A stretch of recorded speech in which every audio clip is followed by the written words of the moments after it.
Hello and welcome back to An Old Man Watches, and today I'm going to be talking about Pixar's 2004 superhero adventure, The Incredibles. And this film begins with Bob Parr, aka Mr. Incredible, on patrol looking for villainy to thwart. This is despite the fact that it is, in fact, the evening before his wedding to fellow superhero Elastigirl. This is a decision that Mr. Incredible may come to regret.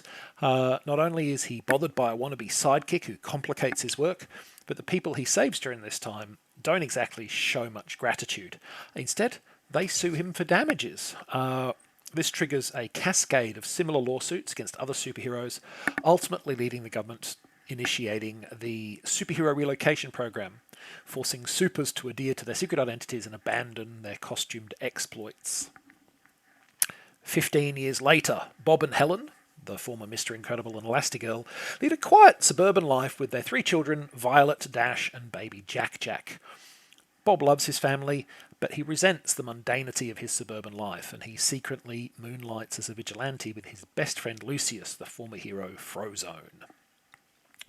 So when a mysterious woman offers Bob a secret mission to subdue a savage, multi-limbed robot named the Omnidroid on the isolated Nomanasan Island, Mr. Incredible leaps back into action. Rejuvenated by the experience and the financial rewards, Bob trains to get back into shape and becomes a happier, more present husband and father in the process. Distracted by his euphoria over being back in costume and his renewed relationship with his wife and kids, Bob doesn't spend too much time wondering, what's the story behind this robot anyway?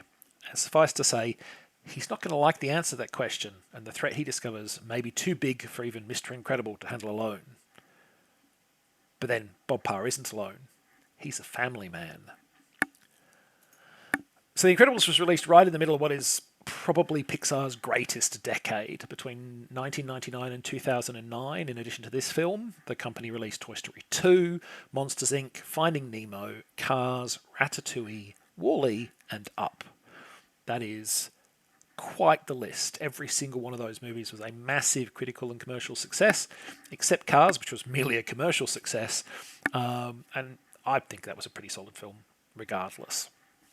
The Incredibles lives up to the standard of those other movies, and it remains one of my favourite Pixar films. It does not perhaps have quite the emotional heft of WALL-E or Up, but it has great comedy, great action, and it is pretty much, in every regard, a rousing success.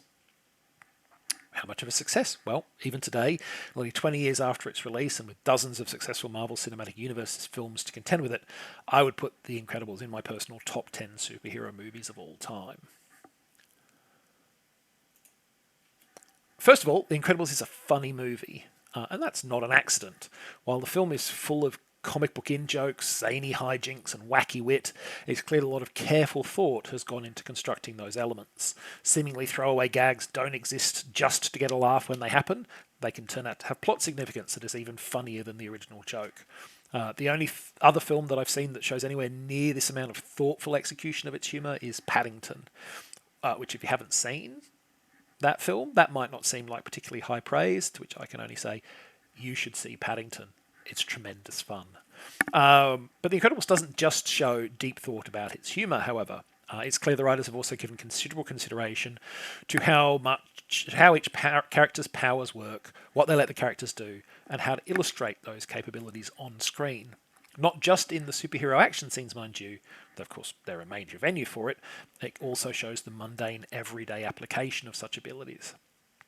Pixar's considerable attention to detail and deep thought about their characters and setting shows through in many different ways during the film. Character design, costume design, voice actor selection, visual motifs, verbal motifs, all have been carefully considered and implemented.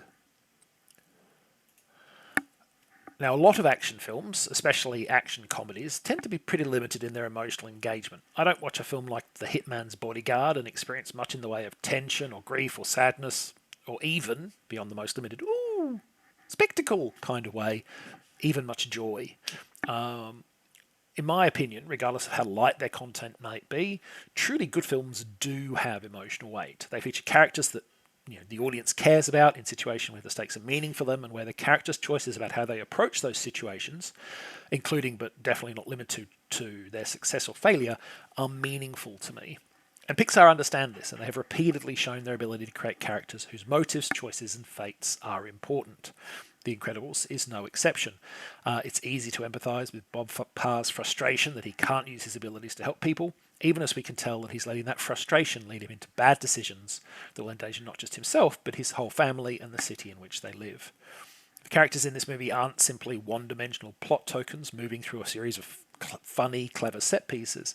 They have nuances and flaws, and the film gives weight to their mistakes and their triumphs. It's really, really good work.